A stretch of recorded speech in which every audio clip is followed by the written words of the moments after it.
예수님 이름으로 기도합니다. 아멘, 아멘, 아멘, 아멘. 아멘. 우리 살아계신 우리 주님을, 예수님을 사랑하시는 분만 아멘 합시다. 아멘. 아멘. 우리에게 복음을 주시고 그리고 그 영광의 소망 안으로 우리를 불러주셔서 오늘 이 땅을 살아가는 날들이 정말 그 영원한 산 소망을 이루어가는 그런 생명의 그런 길로 우리의 삶을 축복하신 우리 주님을 찬양합니다.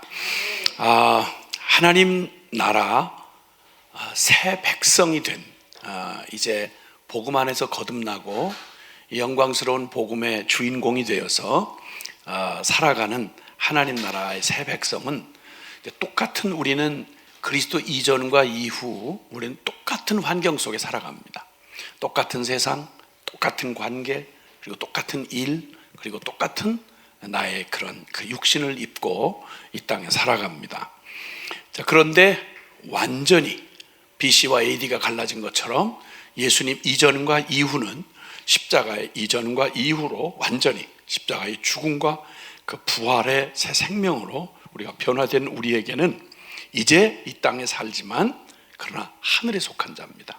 하나님 나라에 속하고, 하나님 나라는 실제로 이 나라라고 할 때는 이제 통치를 이제 말하잖아요.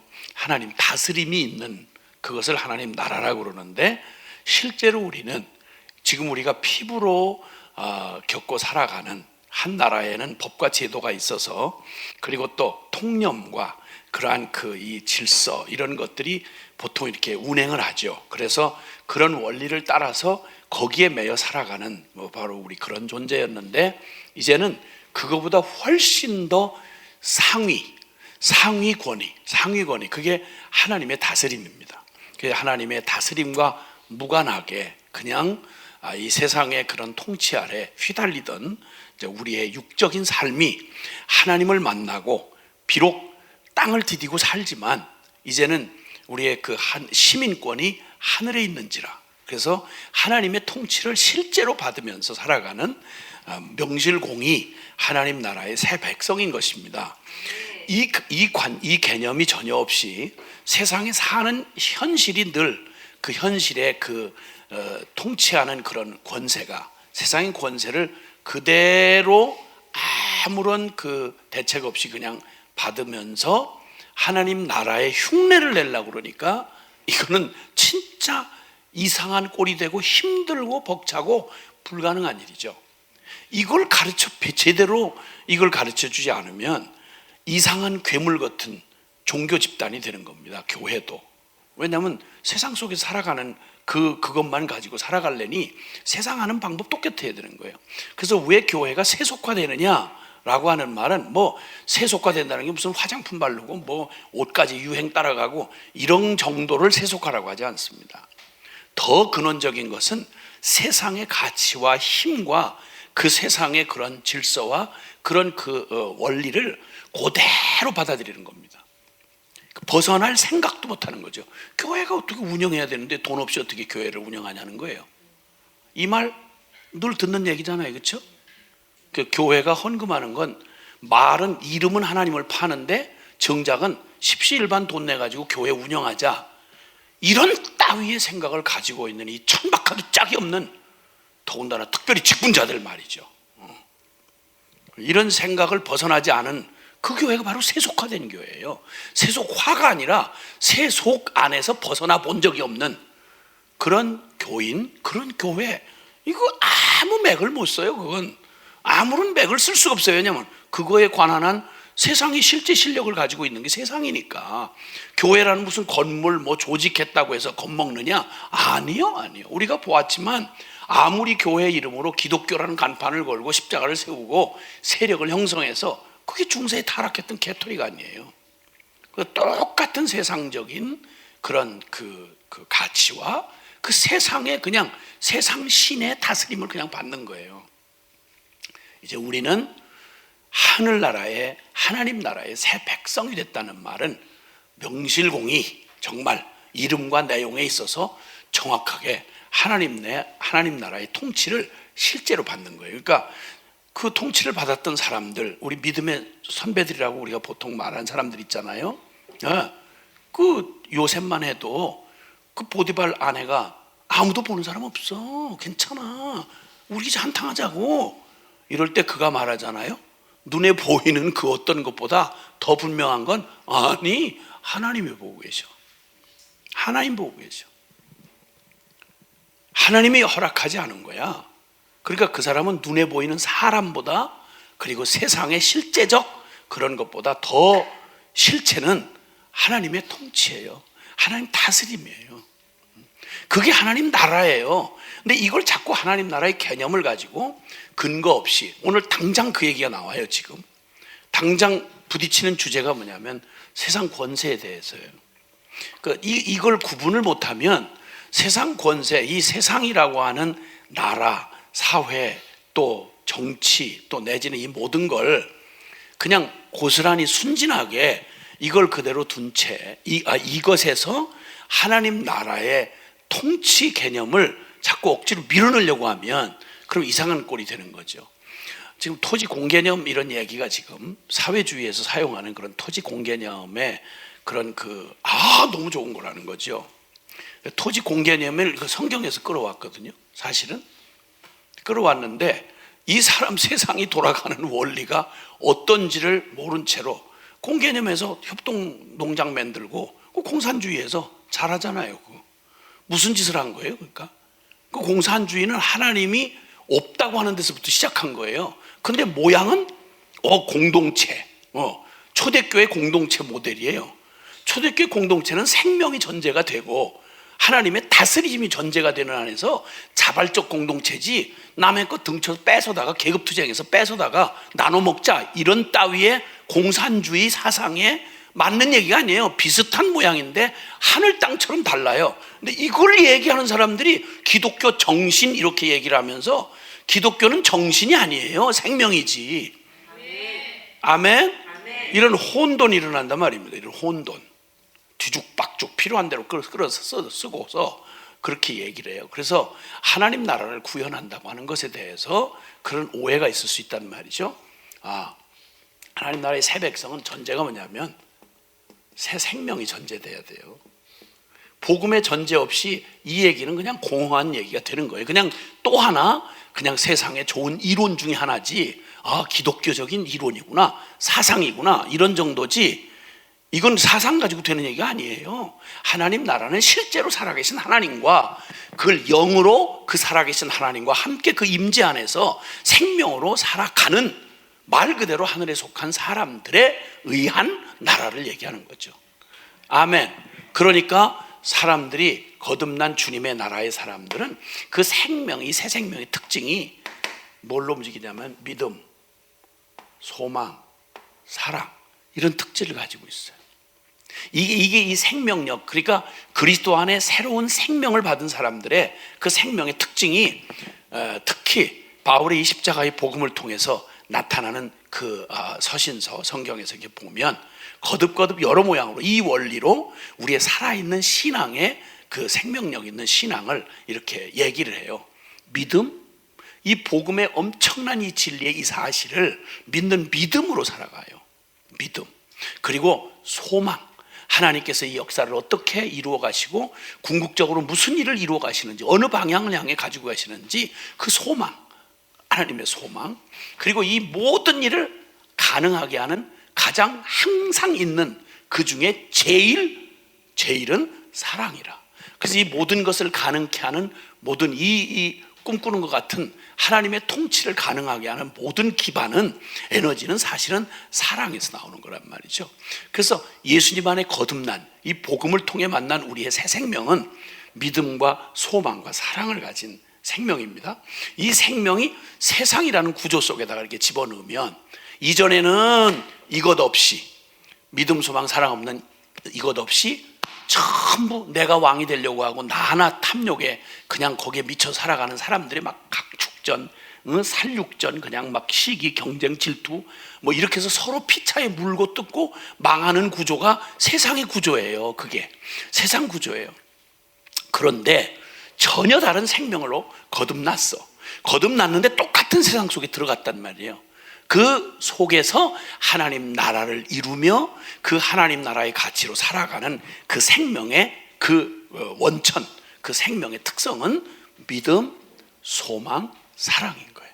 그래서 그 믿음, 소망, 사랑을 가지고 있는 새 생명을 가진 사람들이 하나님 나라의 가치를 따라 이 세상의 가치로 똘똘 뭉쳐 살아가는 이 세상 속에 들어가 살면서, 그러니까 빛이 되고 소금이 될 수밖에 없어요. 왜냐하면 세상의 사람들 속에 이렇게 달라진 생명을 가지고 들어가면 꼭 같이 사는 모습은 오리 새끼인 줄 알았는데 나중에 백조야. 미운 오리 새끼 얘기 들어보셨죠? 다 오리인 줄 알았단 말이야. 근데 점점 자라다 보니까 아니네. 보니까 오리가 아니야, 이게 백조였었어. 그래서 미움을 계속 당했는데, 왕따를 당했는데, 왕따 할 놈이 왕따를 해야지. 지가 왕따를 당하는데 나는 바본가 봐, 나는 왜 이렇게 생겼어 이랬는데 그게 백조야. 하나님의 백성들이 꼭 당하는 꼴이 그와 비슷해요. 어리석어 보이고 바보 같아 보이고 어처구니 없어 보이고, 그렇게 하면 끝나는 거예요. 그냥 짓밟히고 그냥 끝나는 거예요. 근데 끝날 수 없는 이유가 뭐죠? 소망이 있잖아, 믿음이 있잖아, 주님이 계시잖아. 할렐루야.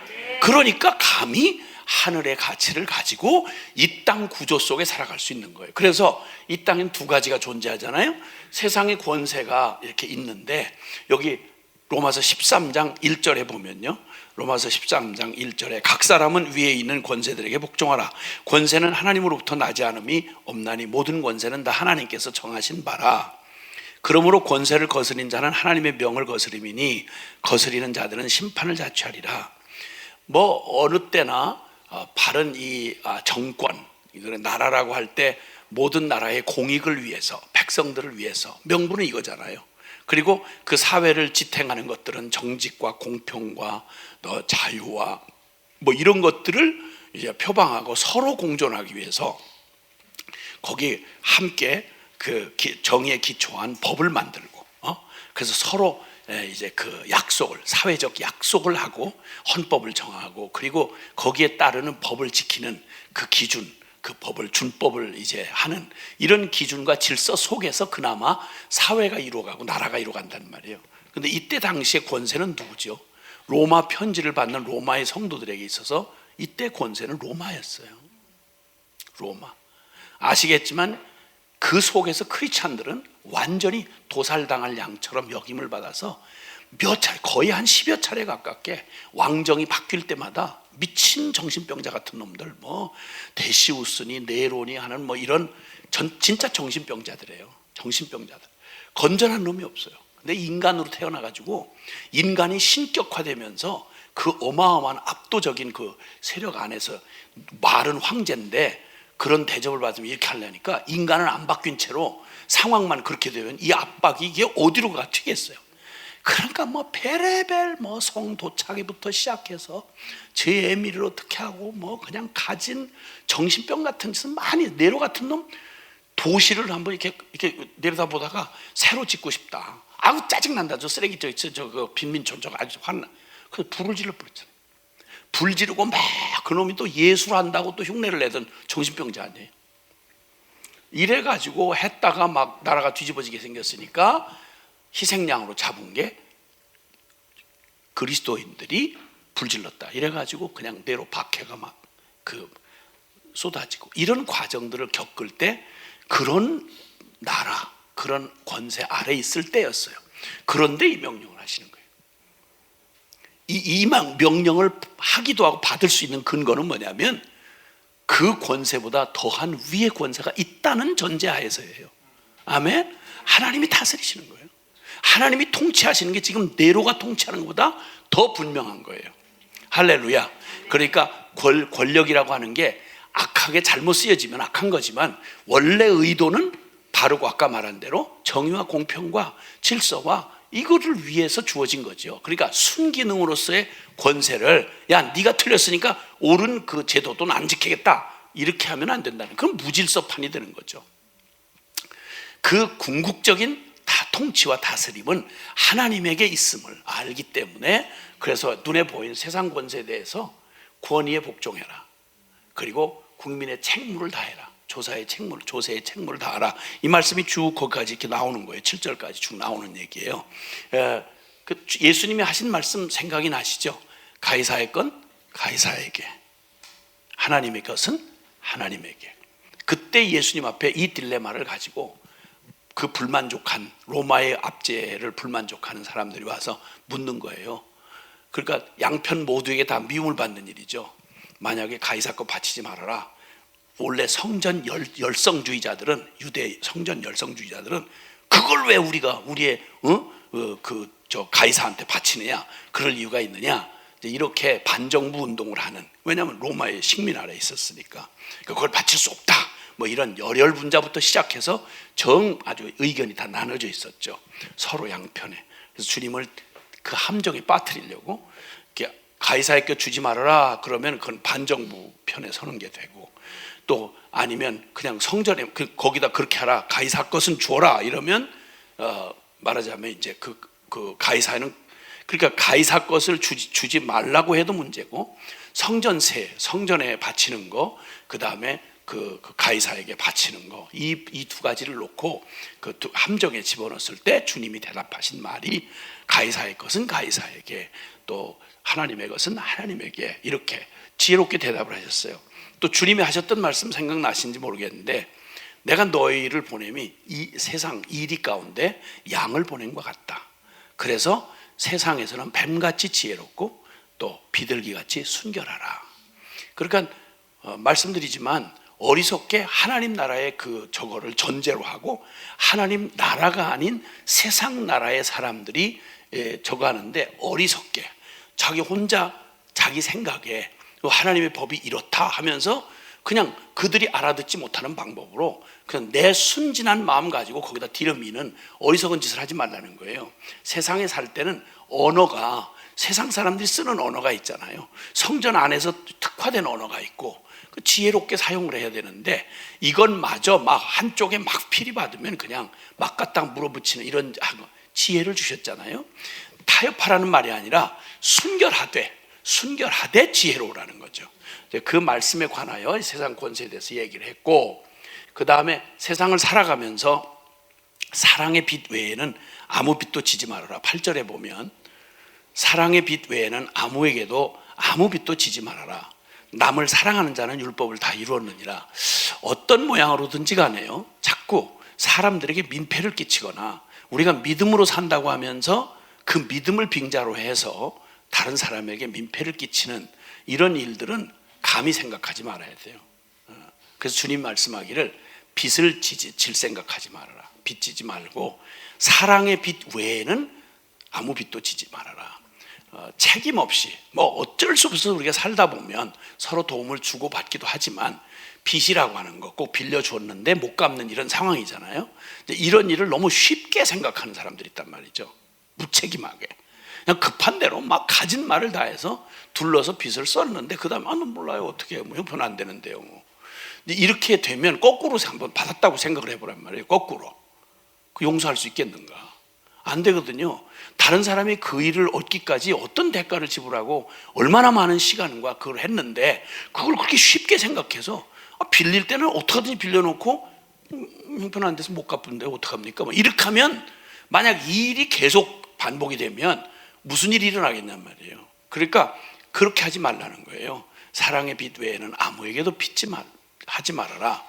남을 사랑하는 자는 율법을 다 이루었느니라 얘기하세요. 그래서 사실 조금 불편하게 살고 좀 궁색하게 살지라도 빚은 어떻게든지, 빚은 어떤 경우든지 할 수 있는 한, 또 하나님 우리가 믿고 사니까, 주님 앞에 사니까 빚을 지어서 한다고 하는 일에 대해서 이전까지는, 우리가 주님을 만나기 전에는 이런저런 생각과 욕심과 계획과 뭐 염려와 이런 것들로 해서 어쩔 수 없이 주어진 일이 있다면 빨리 무슨 일보다도 그 일을 갚는 일을 먼저 하고, 그리고 앞으로는 어떤 경우에도 하나님 허락하심이 최선인 줄 알고, 빚을 져서 무언가를 하려고. 근데 가만히 보면 그 주변에 이제 이렇게 좀 경우에 이렇게 보면요, 빚을 지고 그렇게 어려워하면서도 생활을 줄이질 않아요. 차도 안 줄이고 집도 안 줄이고, 줄여서 정리를 하면 얼마든지 그 시달리는 그거에 비하면 얼마든지 편하게 할 수 있을 텐데도 그냥 생각 자체가 그게 안 돼요. 할 거 다 해야 돼. 하나도 안 줄여. 그러면서 날마다 울고 불고 힘들다 어렵다 이러는 거예요. 줄여야지. 확 줄여버려야지. 꼭 집을 가지고 살아야 될 이유가 뭐예요? 어? 허락이 안 되면 그 새를 살든지 아니면 폐가 고치면서 살든지 그러면 될 일이지. 뭘 꼭 그렇게, 꼭 옷은 왜 꼭 그렇게 입어야 돼요? 티셔츠만 이렇게 입어도 되는데. 다른 장식 안 해도 뭐 넥타이 없으면 어때요? 십자가 목걸이 하나만 걸고 다니면 뭐 사방 천지가 다 통과인데 뭐. 말로 하자면 그런 거예요. 그러니까 절대 빚을 진다는 말은 남에게 어려움을 준다는 얘기잖아요. 그러니까 어떤 경우에도 내가 사랑은 이웃에게 악을 행하지 아니하나니 그러므로 사랑은 율법의 완성이니라. 다른 것 없이 사랑으로 생각해라 이 말이에요. 아멘. 네.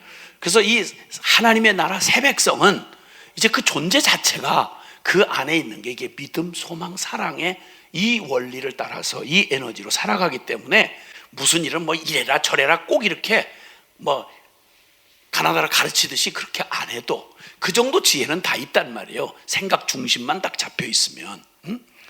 그리고 이제 11절에 보면 너희가 이 시기를 알거니와 자다가 깰 때가 벌써 되었으니 이는 이제 우리의 구원이 처음 믿을 때보다 가까웠습니다. 주구장창 우리는 여기서 천년 만년 살고 갈 사람이 아니라는 거예요. 시기를 알으라는 거예요. 자, 하나님이 우리에게 주신 하느님의 나라 새 백성이 되어서 이 세상 속에 살 때 로마서 13장은 대사회적인 그런 우리의 삶의 그 원리 내지는 지혜를 말해주고 계시는 것 같아요. 우리가 사회 속에 살아갈 때 이 세상 속에 한 사회와 국가 조직 안에 살아갈 때 이제 이 생명을 가진 사람이 하나님의 나라의 원리를 따라서 이 세상 가운데 살아가는 사명을 가지고 살아가죠. 우리는 지금 얻어먹기 위해서 사는 게 아니라 이 땅에서 하나님이 이루실 그 사명 때문에 우리 교회와 우리 성도가 살아간단 말이에요. 그 살아가는 동안 부딪혀야 되는 모든 상황 속에서 뱀같이 지혜롭고 비둘기같이 순결하고 빛과 소금이 되되 하나님 나라의 원리를 가진 이 생명 존재를 가지고 이 세상을 어떻게 섬겨야 할지 그 방법은 그때마다 다를 수 있겠지만 그 원리는 믿음, 소망, 사랑을 가지고 이 세상을 대하면 요런 모습으로 나타난다 이런 말씀이죠. 시기를 알고 깨어서 오직 이제 빛의 갑옷을 입자. 오직 주 예수 그리스도로 옷 입고 육신의 일을 도모하지 말아라. 자, 시기를 아는 것, 시기에 대한 생각이 바로 있으면 지금이 마지막이구나. 야, 이제 임박했구나. 이런 생각을 알면 마음가짐이 달라지죠. 떠날 때가 됐구나. 그러면 이제 얼른 하던 일도 우선순위를 정해서 줄일 거 줄이고 정리할 거 정리하고 떠날 준비를 해야 된단 말이죠. 평생 이 준비가 안 된 채로 살아가는 그냥 일상생활에서도 이 준비하는 습성이 안 돼 있으면 날마다 허덕거리고 날마다 같이 사는 사람 어렵게 만들고 그렇죠. 특히 저 같은 사람이 좀 그랬는데 하여튼 정말 주여 그 얘기하려면 걸리는 게 많아가지고 이렇게 디모데후서 3장 1절 이하에는 말세가 되면 고통하는 때가 올 것이다.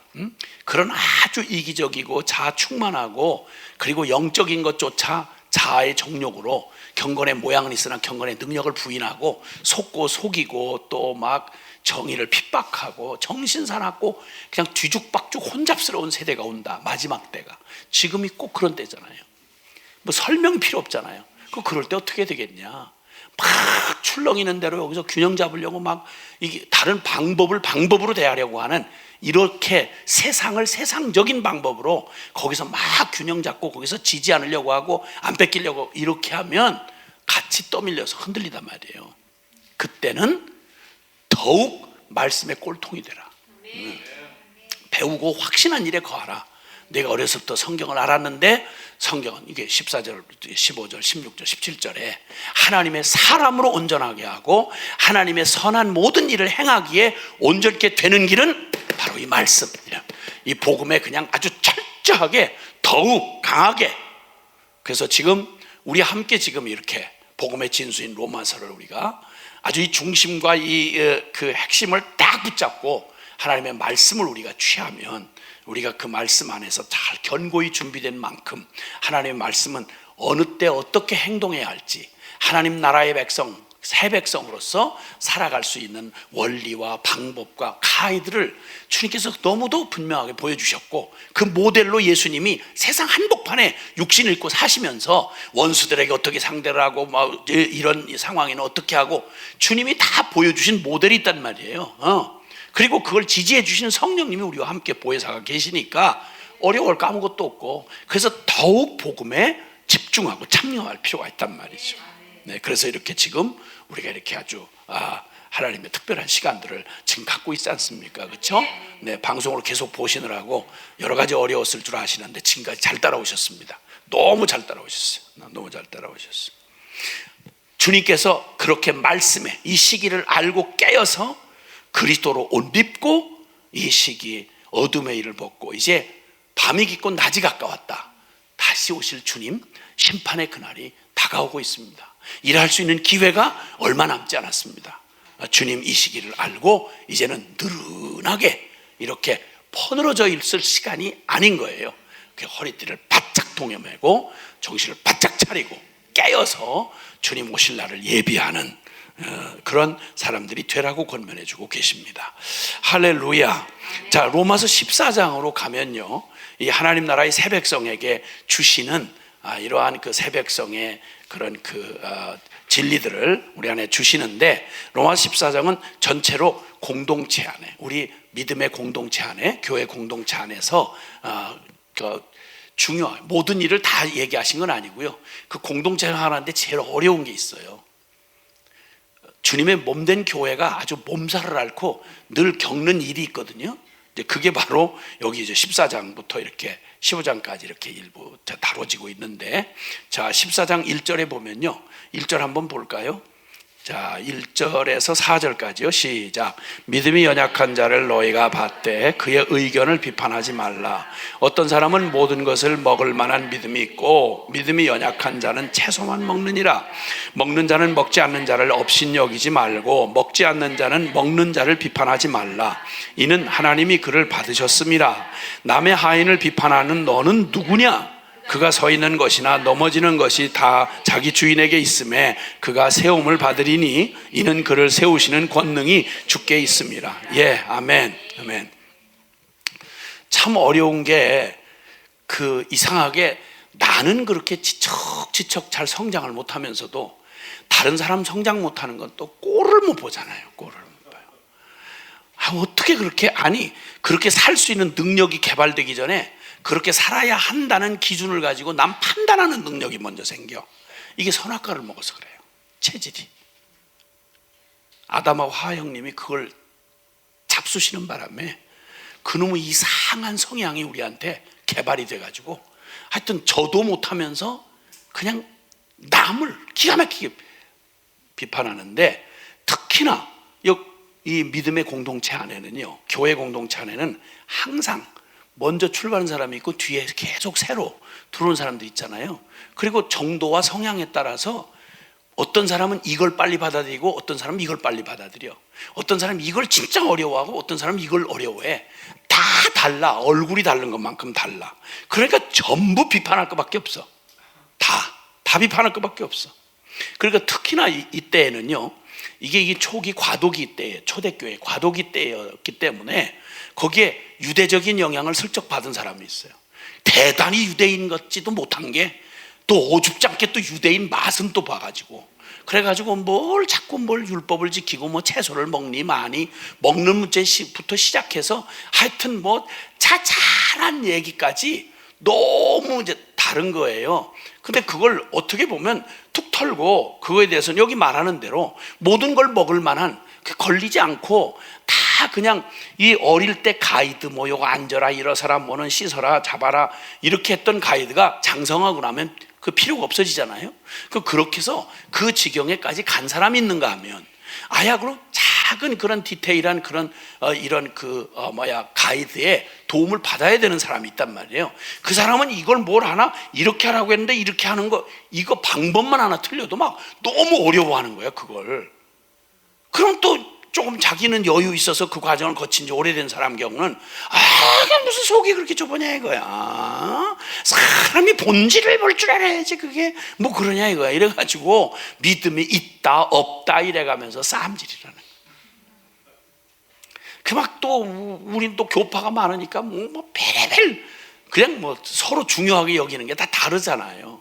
그러다 보니까 막 서로 다른 걸 가지고 또 차이가 있어. 아니 어떻게 그걸 깨닫는 순간 자기도 내도록 10년 20년 못 깨닫다가 뒤늦게 깨달았으면, 자기도 20년 만에 깨달았으면 다른 사람 자기가 얘기하고 보여주는데 2달이 됐는데도 못 깨닫는다 이거야.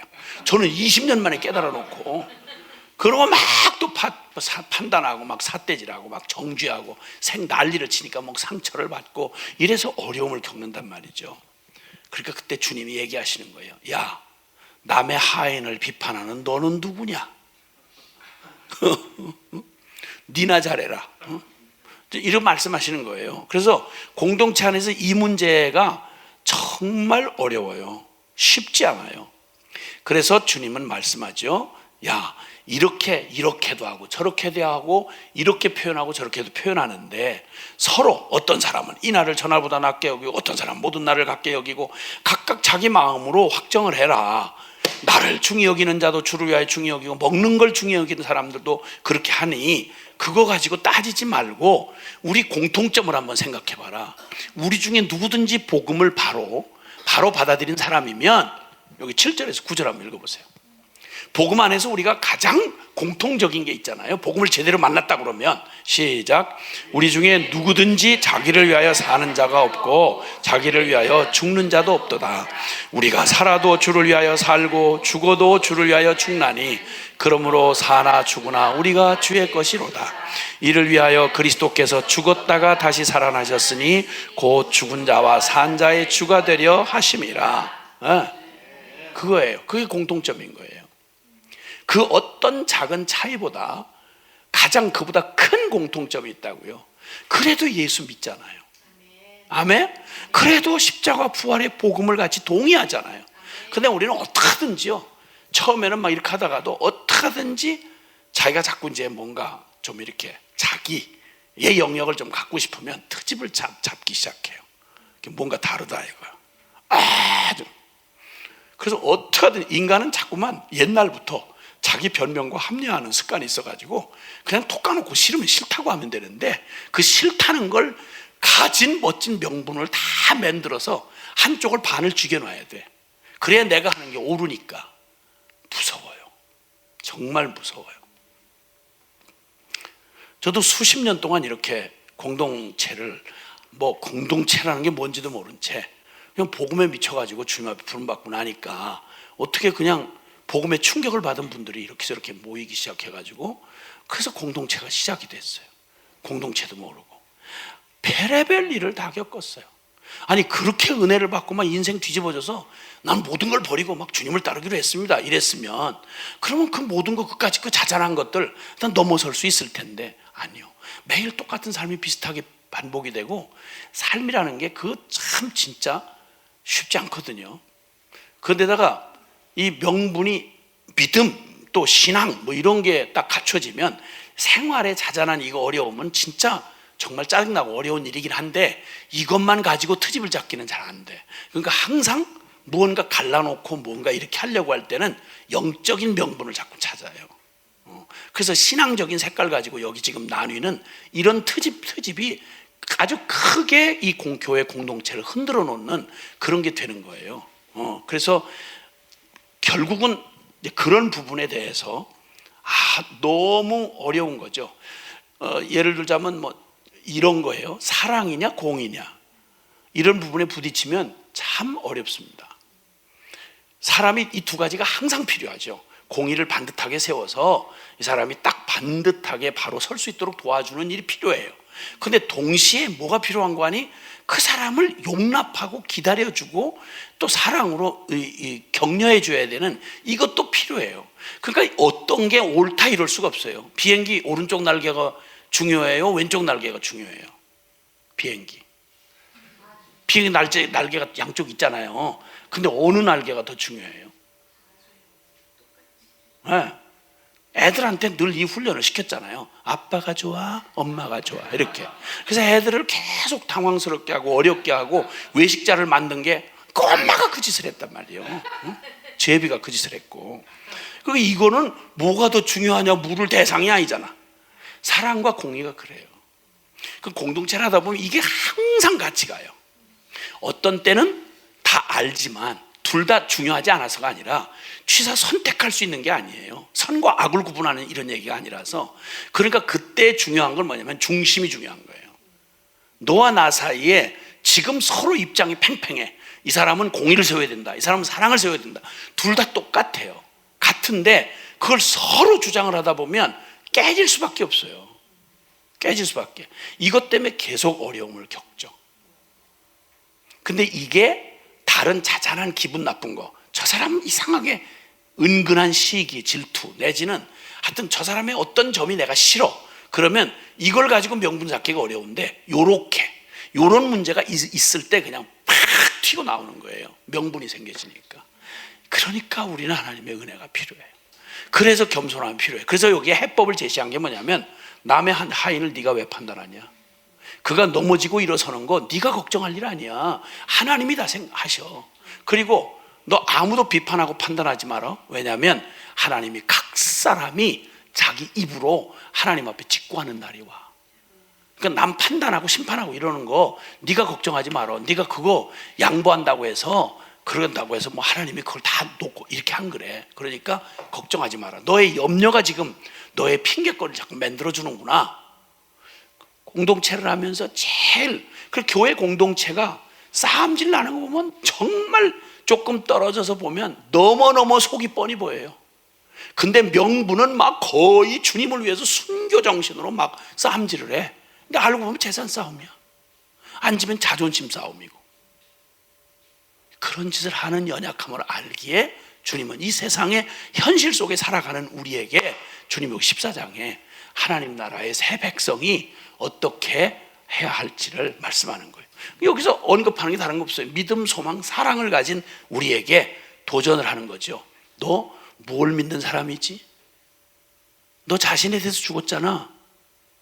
십자가가 뭘 이루어줬어? 그 네가 바라는 소망이 뭐야? 주님은 이때 너한테 뭘 명하셨어? 사랑이죠. 이렇게 해서 주님이 바로 이 새 생명을 가진 하나님 나라의 새 백성이 바로 이 말씀, 로마서 14장의 말씀을 우리가 받으면서 이제 연약한 형제를 용납하고 비판하지 말아라. 그리고 너나 내나 공통점이 있다. 우리 중에 누구도 주를 위해 살고 주를 위해 죽지, 우리 자신을 위해 살고 죽는 사람 없지 않냐? 너 복음을 만났다고 믿는다는 말이 그 말 아니냐? 이거였어요. 한참 극도로 저희가 어려움을 겪을 때 공동체 멤버들한테 정말 한번 정직해보자. 왜 그러냐 너? 너 아무래도 너 가만히 보니까 너 진짜 예수님 믿는 거 맞아? 너 거듭났냐? 너 주님 사랑해? 그럼 그냥 눈물이 훅 떨어져요. 그 난리를 치고 막 생난리를 치고 이러다가도 본질적인 얘기를 하면 그 사실이니까. 이것도 너무 힘들고 아프고 저 사람 때문에 미치겠는데 그것도 사실이지만 이거보다 더 사실은 내가 주님 앞에 헌신하고, 그리고 막 다 돌아갈 것 없이 다 무소유로 다 털고 주님 앞에 일생 바쳐서 그렇게 하고 따라온 길인데, 와, 서로가 서로에게 너무나 왼수 같은 거예요. 어떻게 안 맞아도 그렇게 안 맞아요. 근데 아무도 맞을 사람이 없어요. 70억 인구 중에 나랑 맞을 인간은 아무도 없어요. 다 달라요. 너무 똑같아도 화가 나요. 왜냐하면 여러분이 완전하지 않기 때문에. 그렇죠? 여러분이 완전하지 않기 때문에 나하고 너무 달라서 싫은 사람 이러면 그럼 저하고 똑같은 놈 붙여줬다. 서로 잡아먹어요. 응? 그리고 고양이가 호랭이가 고양이를 만나면 안 먹는데 찢어 죽인대. 그냥 뭐 확인된 건 아니에요. 왜냐하면 쪽팔린다고. 너무 자기하고 비슷한 거야. 걷는 거부터 해가지고 근데 왜 쩌쩌는 이래가지고 호랭이 아주 위신을 그냥 떨어뜨리니까 그럼 이렇게 한다 이런 얘기가 있는데 이거 나 누구한테 들은 얘기예요. 내가 한 얘기가 아니에요. 누구한테 들은 얘기가 이렇게 생각이 나서 하는 거예요. 자기 닮은 사람 제일 싫어해요. 그래서 재밌는 건 조금 객관적으로 떨어져서 보면 이 공동체 안에서 싸움을 하고 사람들이 막 긴장관계에 있고 어려워하는 사람 보면요, 기가 막혀. 다른 사람 다 알아. 자기가 제일 싫어하는 사람이 저하고 너무 똑같은 짓을 하는 거예요. 그러니까 저는 막 억울하다고 막 난리를 치는데 다른 사람 다 옆에서 웃어요. 이렇게 웃어. 저는 이거 웃어요. 웃음이 나와. 다 보이니까, 빤히 보이니까. 왜 그렇게 그 사람 잘못이 보이는지 아세요? 그 전공이라 그래. 내가 그 전공이라서 저 교만 떠네. 그걸 어떻게 이렇게 잘하냐고. 교만 떠는 걸. 지가 교만 떨어봤으니까 아는 거야. 그러니까 거기에 민감하거나 그러면 교만 떠는 걸 아주 기가 막히게 잡아내요. 기가 막히게. 지가 교만 전문가라서 그래. 전문가라서 냄새를 꼭 기가 막히게 그 냄새를 잘 맡아. 그거 어쩔 수가 없는 거야. 이런 연약한 자들이 하나님 나라를 가슴에 품고 살아가는 삶에 이루어지는 일들을 주님이 아시고 여기다가 이렇게 적어 놓으신 거예요. 이 복음, 어마어마한 영광스러운 복음을 막 선포하시고, 현실 문제는 또 현실이잖아. 그래가지고 지금 이후에 있는 12장부터 이렇게 나오는 말씀이 다 그런 얘기들이에요. 이렇게 하지 말아라. 이렇게 너 생명을 가지고 있지. 근데 이게 무슨 차이입니까? 이거 다 복음의 생명력이 없는 사람도 얘기하면 알아들어요. 좀 인격적으로 훈련 좀 하면 흉내는 낼 수 있어요. 그런데 해결은 안 나요. 차이가 뭔지 아세요? 그러면 이 생명이 있고 이 복음이 있는 사람은 막 해결 안 될 것처럼 막 이렇게 가다가도 이 부분으로 가서 툭 건드리면, 그러니까 그 해법이 그거잖아요. 우리 중에 우리 자신을 위해 살고 죽는 사람 없잖아. 모두가 다 주를 위해 죽고 주를 위해 살잖아. 너도 그렇잖아. 네가 그렇게 못 견디겠다는 사람, 그 사람도 마찬가지야. 근데 지금 틀렸냐? 연약해 보이냐? 걱정하지 말어. 그걸 세우는 권능이 하나님에게 있는 건 너 믿잖아. 네가 믿은 복음이 뭐야? 그렇죠. 그러니까 네가 거기에 영향을 받지 말고 너 할 일을 하는, 네가 그를 섬길 수 있는 만큼, 네 목만큼 지혜롭게 분량만큼 네가 감당해. 그럼 주님이 하실 거니까. 그렇군요. 몇십 년을 공동생활을 하면서 수없는 위기를 넘었지만 불가능했던 때가 있었고요. 근데 그 불가능을 넘을 수 있는 그런 일들을 경험했던 건 바로 이 총체적인 복음을 깨닫고 저희의 복음, 십자가의 복음 앞에 저희가 서고 난 다음에 그냥 보기에는 여전히 우리는 세상에 있고 연약한 질들 안에 있으니까 나의 성향은 항상 부족하고 위기 앞에 놓일 수 있어요. 그러나 이 복음을 알고 이전과 이후는 완전히 달라요. 그래서 벌써 깨졌어야 되는 그런 공동체를 20년이 넘도록 주님께서 그 일을 이루어 오신 건 특별한 방법이나 이런 거 아니었어요. 어떤 방법을 갖다 놓아도 안 돼요. 그러니까 복음이 아니면 안 되는 거예요. 근데 복음이면 잠깐 몸부림치고 잠깐 부끄러운 모습이 나타나고 해도 결국은 복음을 내버리지 않는 한, 복음을 만난 사람이면 자기가 주장이 아무리 옳아도요, 내가 아무리 대단하게 굉장한 위치에 있다고 해도요, 그 고집으로 복음을 무너뜨릴 짓은 안 해요. 그러니까 공동체가 가능하더라고요. 어떻게 이런 공동체가 가능한가 할 때 저희 공동체는 좀 여러 공동체 중에서도 참 공동체의 조건으로는 어려운 공동체를 경험하고 있습니다. 순회 선교사님이라는 공동체는 이 사역과 삶이 함께 있고요.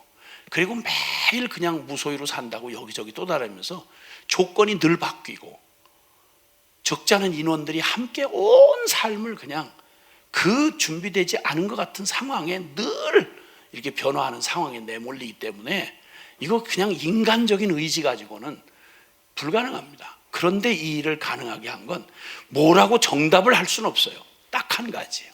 요 원리대로입니다. 14장의 원리를 그대로. 13장에서도 말하죠. 사랑은 율법의 완성이다. 우리는 사랑할 능력 없어요. 능력 없기 때문에 못해요. 이렇게 하지 않습니다. 복음은 그렇게 말하지 않잖아요. 너 원래 그 정반대 인간이었어. 너 보고 하라는 거 아니었어. 주님이 우리가 믿는 바에 믿음이 뭔지 복음을 알게 하시고, 그리고 주님이 그 일을 어떻게 선을 이루어 가실지 이 소망을 갖게 하시고, 그리고 지금 이 순간을 우리가 어떻게 섬겨야 하는지 주님께서 우리의 능력이 되신, 주님의 사랑이 되신 우리 주님 앞에 나를 부인하고 그분에게 넘겨드리고 토스하면 주님이 그 불가능했던 상황들을 어떻게 이끌어 가셔서 가능하게 하시는지를 작지만 경험해가고 살게 해 주시는 것입니다. 세상이 보고 입을 닫고 두려워하는 건 바로 교회가 이 모든 세상에서는 불가능한 일을 이 교회라고 하는 공동체 안에서 서로가 사랑하고 하나님의 거룩한 보이지 않는 하나님 나라의 권위에 서로 복종하는 이런 모습을 볼 때 세상은 악하는 거예요. 그때 이 소리 없이 흘러가는 이 파워가 세상의 어둠을 깨고 세상의 분열을 깨고 세상의 거짓을 깨는 거예요. 그 능력은 하나도 없고 세상 돌아가는 꼴이 그대로 우리 교회라고 하는 조직 안에 들어와 있다. 세속화되어 있다. 물에다가 물을 타면 뭐가 되겠어요? 그냥 물이죠, 뭐. 그냥 물에다 물을 타면 물이에요, 그냥. 그러니까 교회가 세상의 빛이요 소금이 된다는 말은 바로 우리의 존재가 충분히 복음적 새 생명을 가진 이 가치로 살아갈 때 그렇게 되는 것이죠. 아멘. 아멘. 그리고 주님은 말합니다. 이제 사람 앞에서 이렇게 저렇게 하지 말고 22절부터 보면 22절 23절 시작. 내게 있는 14장 22절부터 시작. 내게 있는 믿음을 믿음 앞에서 스스로 가지고 있으라. 자기가 옳다는 바로 자기를 정죄하지 아닌 자는 복이 있도다.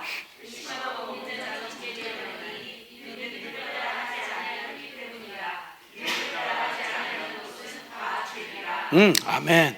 예. 하나님 앞에서 이제 사람 앞에 어떻게 보이냐, 저 사람이 어떻게 생각하냐, 이렇게 살아왔던 우리의 존재는 아니잖아요.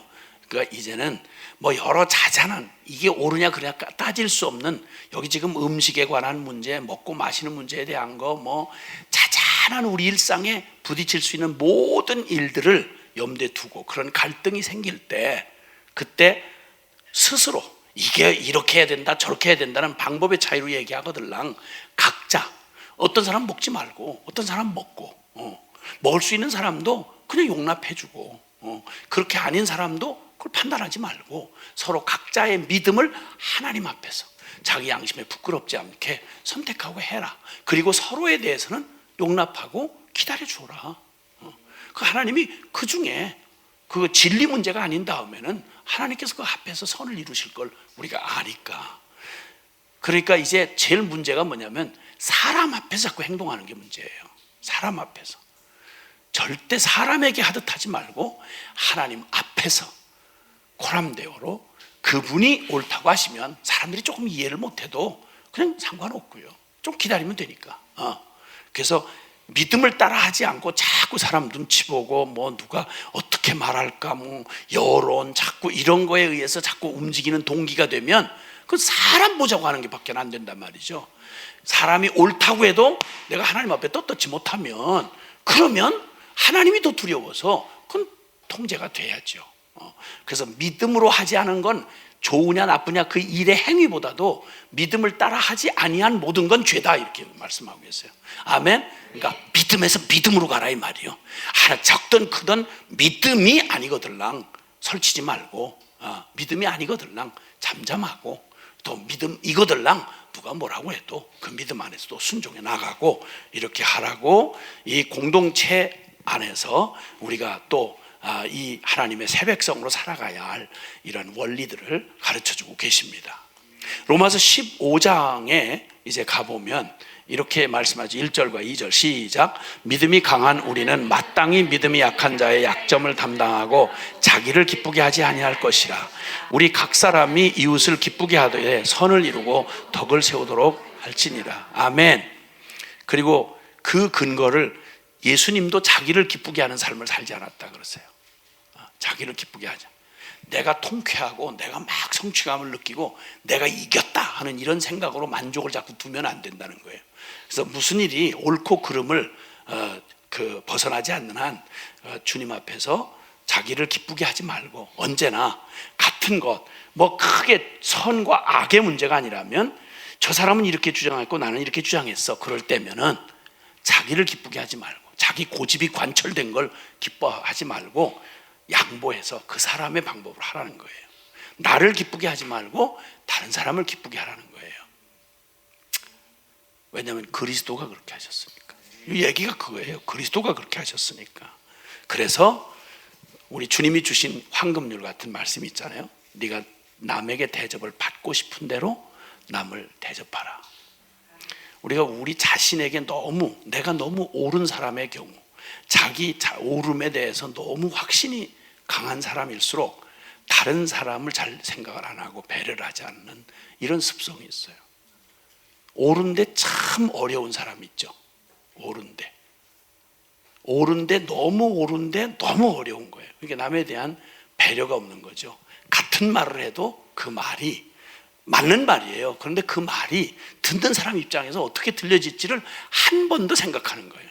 왜냐하면 그 말을 하는 건 내가 옳은 걸 얘기하자는데 목적이 있는 게 아니고 그 사람을 섬기는 데 있는 거니까 같은 말이라도 옳은 말이라도 거꾸로 입장을 바꿔서 나를 기쁘게 하는 게 아니라 이웃을 기쁘게, 듣는 사람이 듣기에 어차피 말하는 목적이 내가 너를 이겼다 이게 목적이 아니라면 그 얘기를 받는 사람이 정말 이 말에 원래 전하려고 했던 이 뜻을 기쁨으로 받을 수 있도록 그 입장이 돼서 나를 기쁘게 하지 말고 그 사람을 기쁘게 하는 목적으로 그 얘기를 하면 훨씬 더 남을 섬길 때 조그마한 손길이 한 번 더 가면 받는 사람이 완성도가 높게 받으면 편안하잖아요. 또 정성이 느껴지고. 근데 옳다는 걸 그냥 불쑥 그냥 옳은 거니까 너 받아먹어라 이런 식으로 갖다 던져버리면 그러면 받으면서도 기분이 나쁘잖아요. 옳은데도 기분이 나쁜 거예요. 이상하게 옳은 걸 가지고 사람 기분 나쁘게 하는 사람들이 있잖아요. 그렇죠? 누구를 연상하진 마세요. 그게 나지 다른 사람이 아니란 말이에요. 어머 어쩌면 그렇게 똑같이 어머 맞아요. 아이고 그런 얘기를 아이고 글쎄 꼭 그래요. 주여 용서해 주시기를 바랍니다. 네, 용서해 주시기를 바랍니다. 5절에서 7절을 보면 그렇게 말씀하세요. 5절에 7절에 보면 이제 인내와 위로의 하나님이 너희로 그리스도 예수를 본받아서 서로 뜻을 같이 하여 주셔서 한 마음과 한 입으로 하나님 곧 우리 주 예수 그리스도의 아버지께 영광을 돌리게 하려 하노라. 그러므로 그리스도께서 우리를 받아서 하나님께 영광을 돌리신 것 같이 너희도 서로 받으라. 될 물건들이 아니었잖아요. 12제자가. 그렇죠? 예수님이 제자로 부르실 때 될 성 부른 사람들이 아니었어요. 중간도 끝까지 그냥 어설픈 짓을 했어요. 근데 주님이 한 번도 넌 내 제자가 아니야. 창피한 것들 이것들. 무식한 것들 불러놨더니 꼭 무식을 티를 내고 난리냐. 이렇게 한 번도 생각해 보신 적이 없어요. 그냥 제자로 받으면 변함없이 제자였어요. 그분이 우리를 그냥 그분이 바라시고 언젠가 완성될 그 모습을 그대로 받아서 우리 용납해 주시는 거예요. 그래 너 될 거야. 지금 안 되니 될 거야. 되겠지. 반드시 될 거야. 이러고 받아주시는 거예요. 그 받아주신 그것 때문에 우리가 오늘 여기 있잖아요. 아멘. 아멘. 13절에 우리를 위한 축복을 이렇게 말씀해 주세요. 소망의 하나님이 같이 읽어볼까요? 시작.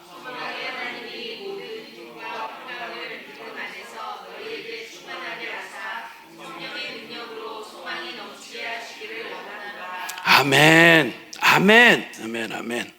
할렐루야.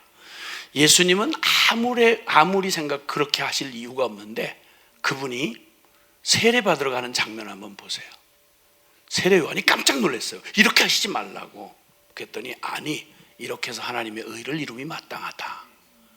그렇게 안 해도 되는 일을 바울은 진리를 위해서 싸울 때는 그냥 무섭게 막 날카롭게 싸웠어요. 그래서 뭐 할례 문제 또 뭐 이방인과 교제하는 문제 이런 걸 아주 무섭게 다뤘어요.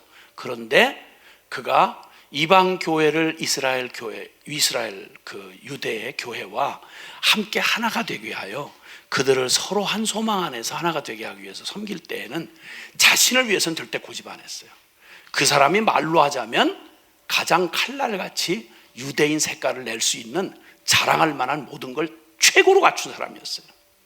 그 사람 그걸로 확 휘두르기 시작했으면 평생 그 근처에 붙어 날 놈이 없었어요.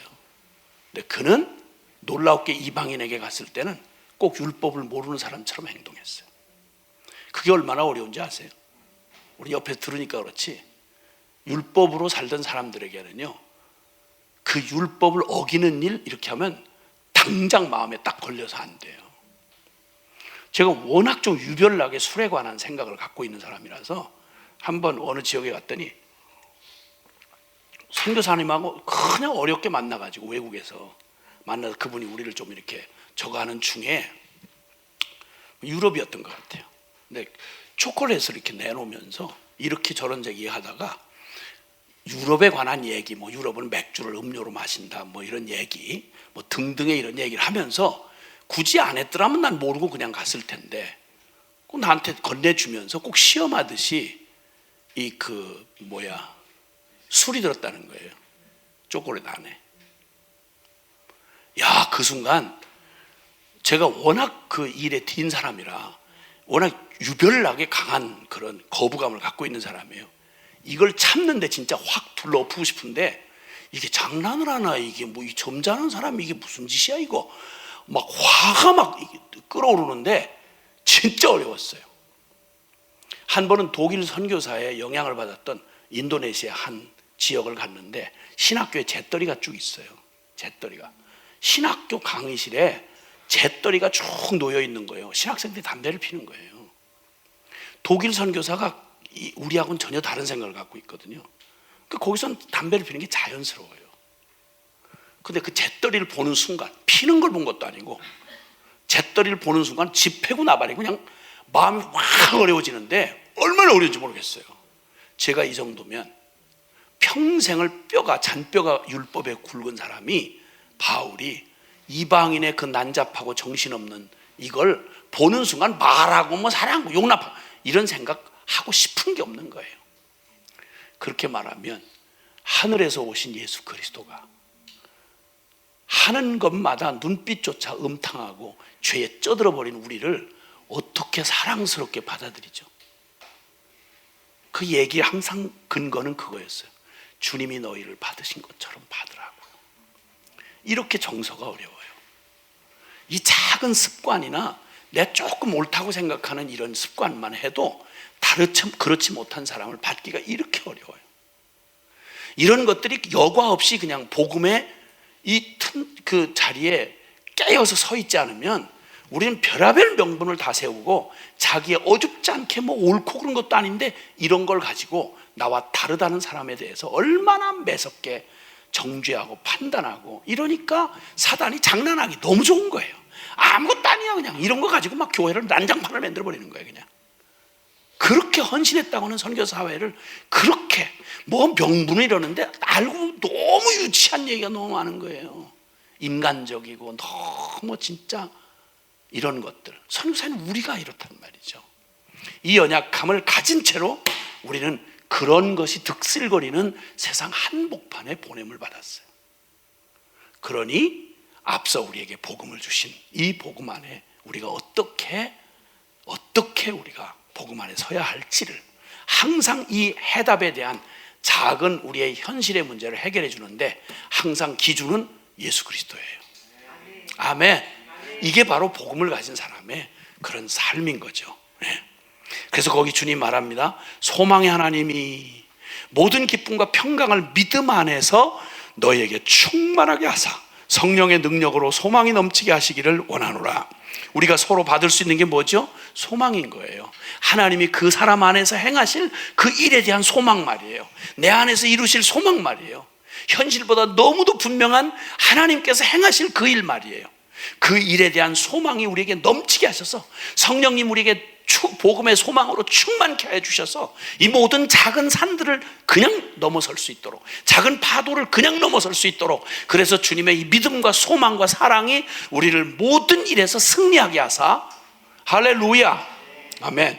그래서 소망이 성령의 능력으로 충만하게 넘치게 하시기를, 그래서 기쁨과 평강을 믿음 안에서 우리가 넘치게 하시기를, 믿음과 소망과 사랑이 항상 충만하여서 이 모든 것이 이 자잘한 모든 틈을 내주는 사단의 틈들을 능히 이겨내고 하늘나라 새백성으로 살아갈 수 있도록 하나님 축복해 주시는 기도, 이 기도를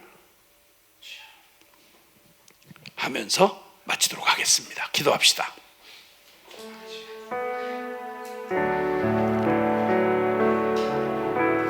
하나님 나라의 새 생명이 아니고는 이 얘기는 다 꿈 같은 얘기입니다. 몰라서 이거 못하나요? 오 하나님, 우리가 이 땅에 이제 하나님 나라의 새 백성으로 살아가는 날 동안 주여 성령님 우리에게 충만케 하셔서 주님, 우리로 하여금 날마다 치이고 넘어지고 걸렸던 이 모든 것들을 이제 훌쩍훌쩍 뛰어넘는 하늘나라의 새 백성으로 주님의 능력으로 살아가는 자들 되게 주옵소서. 기도합시다. 사랑하시는 아버지 하나님, 감사합니다. 할렐루야. 주님, 사랑이 율법의 완성이라고 하셨지요. 주님, 그 사랑이 우리를 용납하셨고 그 사랑이 우리를 새롭게 하셨지요. 주님, 아멘입니다. 주님,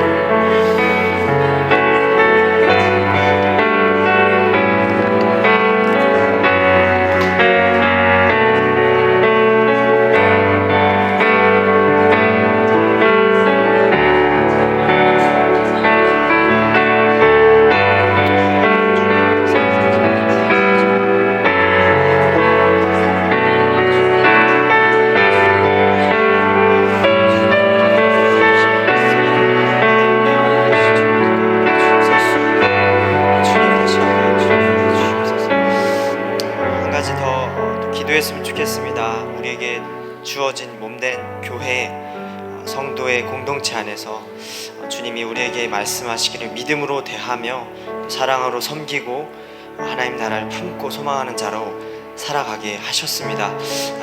정말 주님의 공동체인 머리 대신 그리스도를 우리가 살아계심을 믿기에 우리의 이 공동체와 나 한 개인을 넘어 하나님 이 빛을 온 열방 가운데 비추기를 원하시는 그 주님의 뜻을 더욱 우리 마음 가운데 새기고, 주님 우리에게 주어진 것이 작든 크든 우리에게 주어진 이 공동체 안에 사랑으로 자기 자신을 세우기보다 먼저 공동체를 세우는 그 유익에 힘쓰는 하나 되게 하신 것을 소중히 여기며 함께 그 마음으로 품고 섬기는 자로 우리 각 사람을 또 몸된 공동체를 세워 주시옵소서. 우리 함께 기도하며 나아가겠습니다. 하나님, 주님 우리 가운데 주신 하나님 머리 되신 주님을 위해 하나님 우리에게 한 개인의 한 혼자도 홀로 내려진 삶이 아니라 함께 섬기며 나누며 하나님 우리에게 주신 것들을 주님 함께 이 몸 안에 세워가는 주님 공동체를 주시면 감사합니다. 하나님 잊지 아니하는 것을 하나님 우리 가운데 머리 되신 주님이 계시길, 하나님 이 세상 가운데 살아가시며 하나님 세상에 속하지 않는 하늘에 속한 자녀 하나님 주님 여전히 우리 안에 바뀌어지지 않는 데가 있을지라도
감사합니다. 세상에 살지만 하늘에 속한 자로 살아가게 하신 하나님, 지혜로우나 순결한 하나님 나라의 새 백성으로 살아가도록 우리를 이곳 가운데 불러주신 주님을 찬양합니다. 분명한 건 하나님 나라가 가까웠으며 우리가 사는 이 세상의 모든 통치와 권세 위에 하늘의 하나님께서 살아계시고 또 역사하시며 다스리시는 주관자이심을 믿습니다. 하나님, 우리 가운데 주신 이 믿음의 공동체, 나 하나를 넘어 점점 하나님 우리 가운데 주님 주시는 이 교회 공동체가 하나님 우리가 생각할 것 이상으로 온 열방 가운데 누룩같이 퍼져 하나님 나라를 세워가며 주님의 뜻을, 하나님의 빛을 온 열방 가운데 비추며 나아가게 될 것을 주님 더욱 바라봅니다. 오 하나님, 마음껏 통하여 일하여 주시옵소서. 우리 가운데 사랑과 믿음과 소망으로 더욱 충만케 하실 참 좋으신 우리 주 예수 그리스도의 이름으로 함께 기도했습니다. 아멘. 하실 주님 앞에 영광의 박수 올려드리겠습니다. 아멘.